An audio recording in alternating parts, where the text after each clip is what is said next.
settlement. Kung tungkol to sa gulo na nagawa ko sa restaurant, babawi ako sa'yo, Lola. Basta please, ibigay niyo lang sa amin dalawa ni Yuan yung shares sa kumpanya dahil karapatan namin yun. Joanna, I've made a final decision. And I need to do that to protect the company. And you're being selfish. Mas iniisip niyo pa yung kabakanan ng kumpanya at ng ibang tao kaysa sa amin dalawa ni Yuan, kaysa sa mga apo ninyo. Hayaan niyo talaga kami maghirap, Lola. Para niyo na kami pinatay sa ginawa mo. Hindi lang kumpanya yung tinanggal mo sa amin, pati yung karapatan namin maging apo mo. Kung hindi mo babawiin, yung decision niyo will leave. You'll lose your grandchildren forever. Don't threaten me, Joanna. Andito man kayo walang pinagkaiba.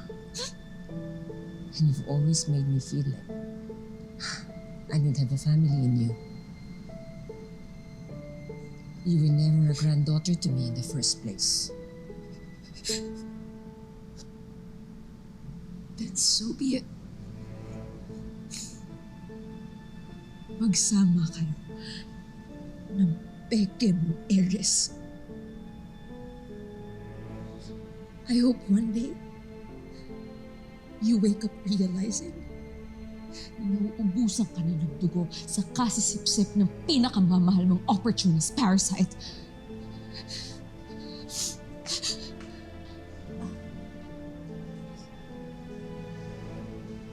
Mama, ano kung magkasira tayo? Let's fix this. Kakausapin ko yung mga bata. Para kay Rodante. Ibabalik ko sila dito.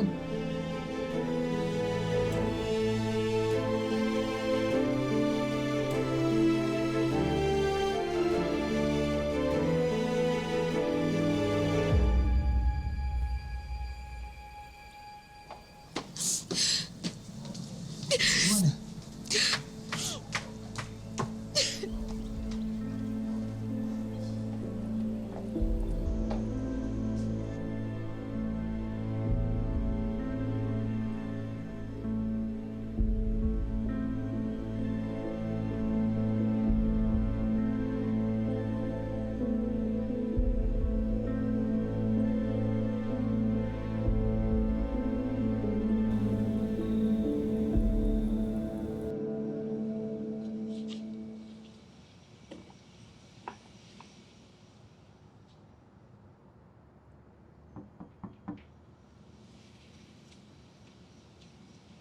Ina, where have you been?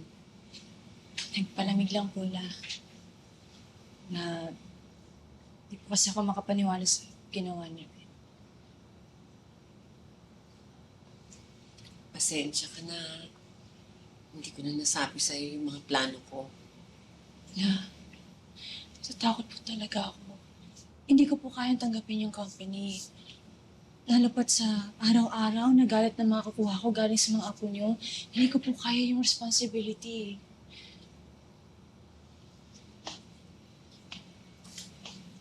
Ina, kaya mo. Ayoko lang po ng gulo.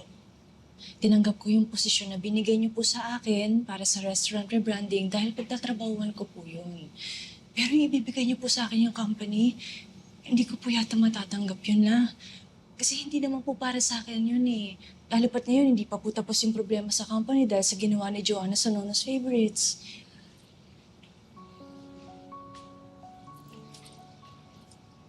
Tinakbuhan ni Joanna ang mga nagawa niya. Pero ikaw, hindi ka natakot. Hinanap mo mga tao. Kaya alam ko, I made the right decision.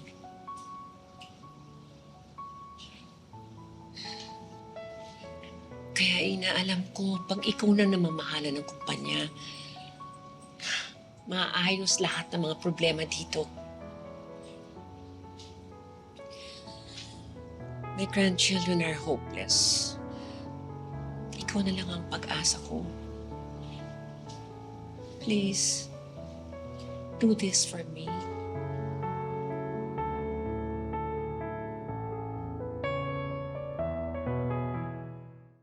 What? So you mean, kay Ina na ang kumpanya? Eh di ba mangyayari yun kapag pati na si Madam Aurea? Nope. Nagpakasigurado si Ma'am Aurea. She didn't leave her shares in the Del Costa Food Corp to Ina through inheritance. She donated them. What does that mean, Tito? Does Ina have immediate access to those shares? Pero paano yung ibang mga ari-arian ni Madam Aurea? Ano yun? Pati ba yun mapupunta rin kay Ina? Well, based dun sa nabasa ko kanina, no, halos lahat ng shares ni Ma'am Aurea from the company, kay Ina niya lang talaga i-donate. And once that Ina accepted, well, talagang magiging effective yun immediately.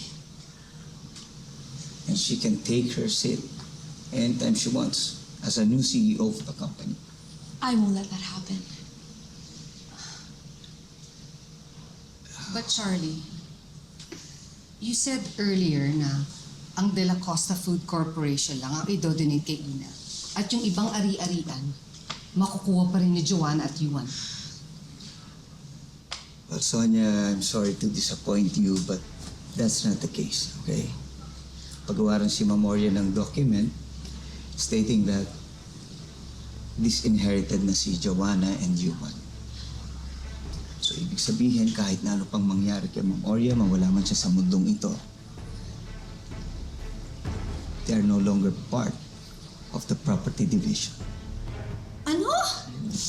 Lola is so cruel! She left us with nothing! Hindi ako papayag na mapunta kay Ina ang De La Costa Food Corporation. At hindi rin ako papayag na makuha niya ang dapat para sa aming dalawa ni Yuan. Ilalagay ko si Ina sa lugar niya. And I'll make sure na hindi niya mabubuksan ang pinto papasok ng De La Costa Food Corporation. She has nowhere to go but hell.